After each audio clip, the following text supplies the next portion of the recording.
I have no doubt that they will benefit from.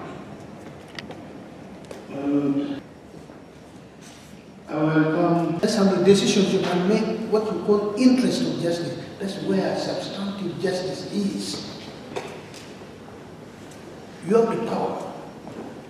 That is not favoring any person. That is just common sense.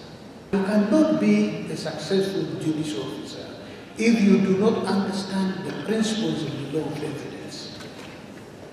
And this one cuts across. At the end of the day, the case may fall or succeed based on how you handle evidence. However, my Lord, the fact that the induction is taking